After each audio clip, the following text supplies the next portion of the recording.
Hello दोस्तों, पिछला video में हमने भाग अनुच्छेद 71 तक हो चुका था। भाग 5 चल रहा है, इसी का अनुच्छेद 72। 71 तक हो चुका है। अनुच्छेद 72 में है राष्ट्रपति की जो विभिन्न प्रकार की शक्तियां चर्चा है। इसको हम पहले लिख लिए हैं। 5 मिनट का टॉपिक खत्म हो जाएगा। उसको नेक्स्ट वीडियो लेकर आएंगे मंत्रिमंडल से, आर्टिकल 75 से। छोटा टॉपिक एडीओ का जो एग्जाम दिया उसका प्रश्न मिला के देखो, जितना पढ़ा दिया उसी से आया क्वेश्चन। 2 पॉलिटी में पूछा था प्रश्न, उसमें से 8 बना देगा। और एक प्रश्न जो है पेशा वाला जो समिति हुआ था, पंचायत समिति, उसका एक प्रश्न नहीं बना और बाकी 8 का 8 बना दिए थे। ठीक है, स्टार्ट करता हूँ। राष्ट्रपति विभिन्न प्रकार क्षमा शक्तियां। पहला होता है न्याय शक्ति। इसमें राष्ट्रपति क्षमा करता है और राष्ट्रपति की जो है ना किसी सजा या किसी भी क्षमा को गुनाह करता है उसको माफ करने के लिए जो राष्ट्रपति गृह मंत्रालय से सलाह देता है। वही चीज है, राष्ट्रपति क्षमा करने से पूर्व गृह मंत्रालय का सलाह ली जाती है। पूछा किस मंत्रालय? गृह मंत्रालय। ये तो राष्ट्रपति कुल 5 प्रकार सजा माफ करती है। 5 प्रकार सजा। एक होता है क्षमा। क्षमा मतलब जब राष्ट्रपति जब किसी सजा को ना पूरी तरह से माफ करते उसी होता है क्षमा।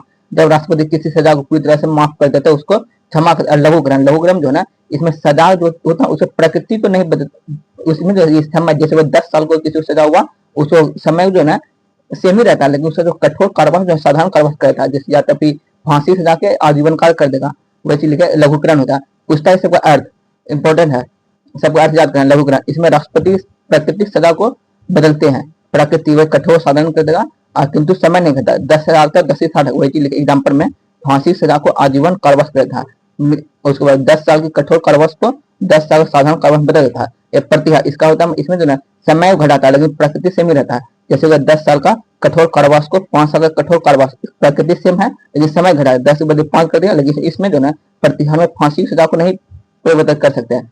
ये लिखा है। विराम। विराम जो किसी कैदी उदी का स्वास्थ्य खराब होता है तो उसकी सजा कुछ समय रोक दिया था, कोई विराम है। किसी कैदी की स्वास्थ्य उचित नहीं है तो उसकी सजा पर राष्ट्रपति कुछ समय रोक लगा दिया। 5वां हो जाएगा परिविलंबन या प्रतिलंबन। इसमें फांसी सजा कुछ समय रोक दिया था ताकि व्यक्ति अपना जो ना न्यायालय में जाके अपील याचिका अपील कर सके, ताकि कई दूसरे दोषी व्यक्ति को किसी फांसी न हो जाए, उसी के लिए यही परिविलंबन करता है। प्रतिलंबन, राष्ट्रपति जब फांसी सजा कुछ समय के लिए रोक लगाते हैं तो उसे परिविलंबन या प्रतिलंबन करता है। यह इसलिए लाता है ताकि कैदी लिया जाता है कि कैदी दया याचिका अपील कर सके कोर्ट में जाकर के। या इसका एक अर्थ यह भी होता है अपराध को कुछ कम तक रोकना, अपराध को कुछ समय तक रोकना। परिविलंबन या प्रतिलंबन का एक ही है। सैन्य शक्ति का एक होता है वो था न्याय सैन्य शक्ति। दूसरा है राष्ट्रपति तीनों सेना प्रधान होता है। तीनों सेना मतलब कि सबसे ऊपर ये नौसेना, आर्मी मतलब थर्ड सेना, नेवी मतलब नौसेना, एयरफोर्स मतलब होता है वायुसेना। ये तीनों के ऊपर होता है सीडीएस। ये सीडीएस रिटायर्ड ऑफिसर होता है, आईएएस आईपीएस रिटायरमेंट होता है। वर्तमान में सीडीएस है ना अनिल चौहान, जनरल अनिल चौहान। ये सेकंड सीडीएस। प्रथम सीडीएस है विपिन रावत जो मर गया था 2019 में विमान दुर्घटना से, 2019 में मृत्यु हुआ था। उसका प्रथम सीडीएस को था विपिन रावत और वर्तमान सीडीएस अनिल चौहान। ये दूसरा है, पहला था ये, दूसरा ये। और इससे ऊपर होता है सीडीएस, ऊपर होता है इसके ऊपर रक्षा मंत्री, रक्षा मंत्री ऊपर राष्ट्रपति। यही राष्ट्रपति तीनों सेना प्रधान होता है। यह नियम कानून यही बना से राष्ट्रपति सीडीएस, नौसेना, आर्मी, थलसेना का। ऐसा यह किसी भी देश युद्ध और विराम घोषणा कर सकता राष्ट्रपति ही। ये राजनीतिक है, राजनीतिक है ना, यह कोई राजदूत था। जैसे अगर भारत में आईएफएस इंडियन फॉरेन वो विदेश जाता है राष्ट्रपति के अनुसार, राष्ट्रपति की अनुमति से आता है। और कोई विदेशी राजदूत भी राष्ट्रपति की अनुमति से आता है। जैसे लिखा, यदि कोई मंत्री भी विदेश जाता है तो राष्ट्रपति की अनुमति लेकर जाता है। वही हुआ जो विदेश जाने मंत्री राष्ट्रपति अनुमति लेकर जाता है। और राष्ट्रपति जो है ना ये न्यायालय सजा होता है, सिविल कोड होता है इंग्लिश में। और ये सेना सजा इसी को कहते हैं ये सेना का कोड या सेना का न्यायालय या सेना सजा, इसको कहते हैं इंग्लिश में मार्शल कोड, मार्शल लॉ। न्यायालय सजा सिविल कोड और सेना सजा या सेना कोड या सेना का न्यायालय कोड मार्शल। और तथा फांसी सजा या मौत, तीनों सजा को माफ करता है राष्ट्रपति। राज्यपाल भी सजा माफ करता है किंतु फांसी और सेना सजा इसको माफ नहीं करता, लेकिन केवल ये न्यायालय सजा को माफ करता है राज्यपाल। अमेरिका राष्ट्रपति किसी भी सजा को माफ नहीं कर सकता भारत में। जैसे लिखा है 5वां राष्ट्रपति विशेष अधिकार शक्ति। इस पर पावर इसका कार्यकाल के दौरान इस पर जो है दीवानी मुकदमा चलाया जा सकता है। जैसे हो गया धन तुलन से लूट या जुर्माना उर्माना, टैक्स चोरी, इस सब मुकदमा चलाया जाएगा, लेकिन फौजदारी मुकदमा नहीं चलाया जाएगा कार्यकाल के दौरान। ये अर्थात जो ना ये राष्ट्रपति विशेषाधिकार इस पर पावर है। ये अनुच्छेद 14 उल्लंघन बताता है, क्योंकि अनुच्छेद 14 लिखा था विधिक समक्ष समानता, लेकिन राष्ट्रपति पर लागू न किसी उल्लंघन होता है राष्ट्रपति के। और कार्यकाल की समाप्ति पर राष्ट्रपति फौजदारी मुकदमा चलाया जाएगा। कार्यकाल समाप्ति के बाद फौजदारी मुकदमा, कार्यकाल के दौरान दीवानी मुकदमा चलाया जाएगा किंतु फौजदारी कार्यकाल समय नहीं चलाया जा सकता है। कार्यकाल समाप्ति के बाद राष्ट्रपति फौजदारी मुकदमा चलाया जाता है।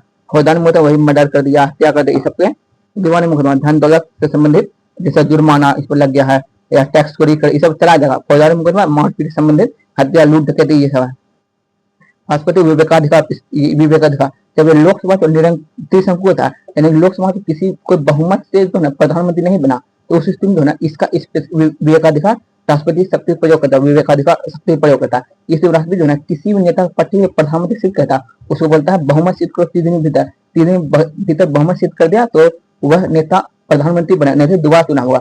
बहुमत मतलब लोकसभा जो है जितना सीधा कुल सीट का जो आधे से अधिक 50% एक सीट अधिक, ये होता है बहुमत। ये लोकसभा राष्ट्रपति बताएंगे बहुमत पूरा छात्र समझ में आ जाएगा।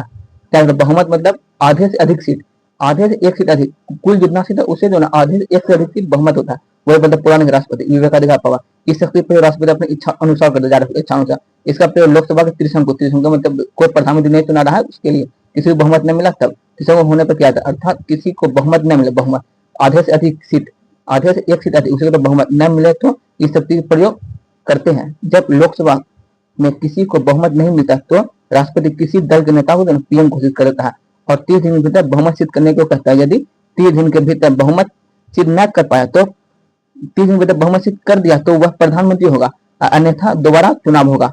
और प्रधानमंत्री नियुक्ति करता है राष्ट्रपति ही। एजुकेशन, ये एक गैर राजनीतिक शक्ति है राष्ट्रपति का। किसी भी सेंट्रल या केंद्र विश्वविद्यालय जो है ना राष्ट्रपति होता है, चांसलर होता है, इसको कहता है महाकुलपति। लेकिन वो केंद्र यूनिवर्सिटी जो है या सेंट्रल यूनिवर्सिटी देख रेख के लिए उसको जो वाइस चांसलर की नियुक्ति किया जाता है, वही चीज लिखे हैं। एजुकेशनल शक्ति देखो, ये सेंट्रल यूनिवर्सिटी या केंद्र विश्वविद्यालय का महाकुलपति या चांसलर राष्ट्रपति होते हैं, और सेंट्रल यूनिवर्सिटी को देखरेख के लिए वाइस चांसलर होता है। यह गैर राजनीतिक शक्ति वाइस चांसलर होता है। राष्ट्रपति वीटो पावर, इसकी चर्चा करेंगे। अनुच्छेद 111 में राष्ट्रपति वीटो, कुल 3 प्रकार वीटो दिया था, जिसमें एक वीटो जो है राष्ट्रपति समाप्त हो चुका है। विधेयक को रोकने के जो है शक्ति, ये वीटो शक्ति को प्रयोग करता है। यह 3 प्रकार होता है। अत्यंतकारी वीटो, इसको जो है राष्ट्रपति किसी को विधेयक को सीधे रद्द कर देता था, इसलिए इसको जो 42वां संशोधन 1976 इसको समाप्त कर दिया था। उसका कौन सा वीटो समाप्त हो चुका है, ये अत्यंतकारी वीटो, कब 42वां संशोधन 1976 द्वारा।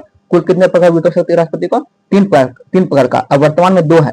निलंबनकारी वीटो, यही सबसे ज्यादा होता है वीटो प्रयोग। किसी भी विधेयक में पुनः विचार होता है कि दोबारा इसमें सुधार कर लाओ कुछ विधेयक के लिए, ये जेबी वीटो डाक संशोधन ज्ञानी दिवस सिंह ने 1986 में पहली बार इसको प्रयोग किया था। जेबी वीटो पूछताछ कब प्रयोग हुआ था, ये डाक संशोधन विधेयक 1986 में था। ये इसमें राष्ट्रपति जो है इसमें ज्ञानी दिवस सिंह, ये राष्ट्रपति बने प्रधान थे, उसमें राष्ट्रपति ज्ञानी दिवस सिंह इन्होंने जेबी वीटो प्रयोग किया। ये सब प्रथम याद रखो, प्रथम, और अभी तक एक यही किया है सर्वप्रथम लेना, ठीक। और ये निलंबनकारी वीटो हो गया, राष्ट्रपति जब विधेयक को पुनः विचार को लौटाती है, नियमकारी वीटो। और ये जेबी वीटो या पॉकेट वीटो इसी को इंग्लिश में, जब राष्ट्रपति किसी विधेयक पर न हस्ताक्षर करता है, न उसे पुनः विचार लौटाएगा बल्कि उसे अपने ही पास रख देता है, तो उसे पॉकेट वीटो या जेबी वीटो कहते हैं। इसको आर्टिकल जो है ना 111 में बताएंगे इसको फिर से। यही है डाक संशोधन विधेयक 96 राष्ट्रपति ज्ञानी दिवस सिंह ने जेबी वीटो प्रयोग किया था सर्वप्रथम, और वर्तमान में 2 है, याद रख लो। पहले था 3, कौन कौन था, किस आर्टिकल में है, यही चीज।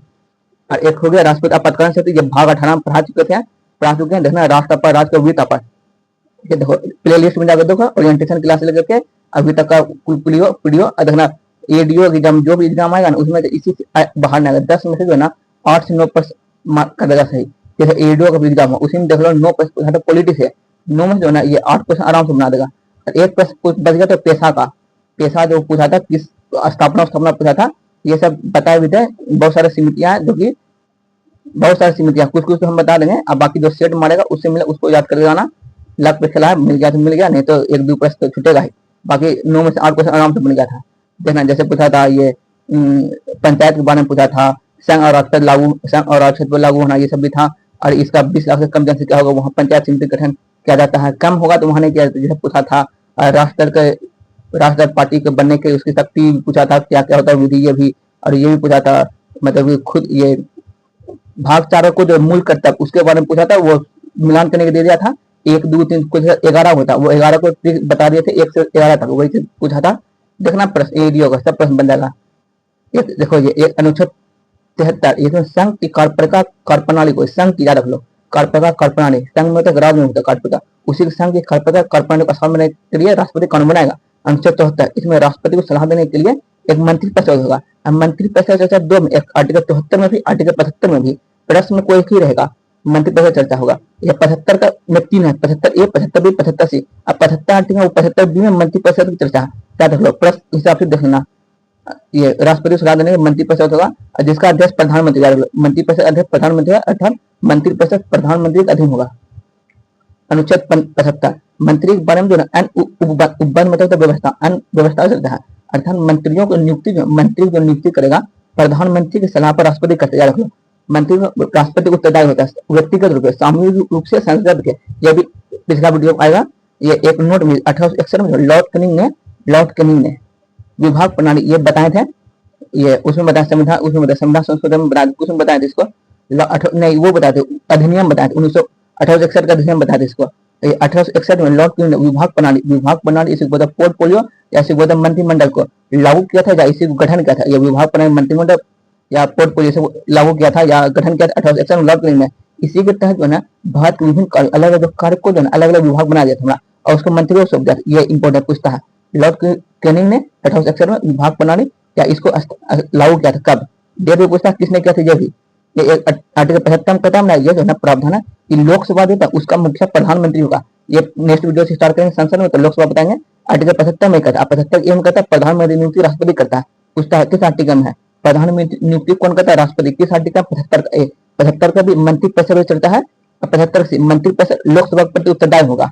क्या ये मंत्रिपरिषद की चर्चा ये या तो सी में है मंत्रिपरिषद लोकसभा प्रति उत्तरदायी होगा, और ये 75 का बी में मंत्रिपरिषद चर्चा और 74 में मंत्रिपरिषद चर्चा है। कोई को प्रश्न पूछेगा, प्रश्न के साथ देखना 75 पूछेगा ए बी सी किस में है, 75 का बी या आर्टिकल 74 में भी 75 में भी दोनों मंत्रिपरिषद चर्चा देखना। प्रश्न कोई ही रहेगा। नेक्स्ट वीडियो में मिलते हैं, मंत्रिपरिषद को लेकर आएंगे। अब बताना कमेंट में कैसा लगता है वीडियो, कहाँ से किसी तैयार करता हूँ। सब्सक्राइब करो और बताओ।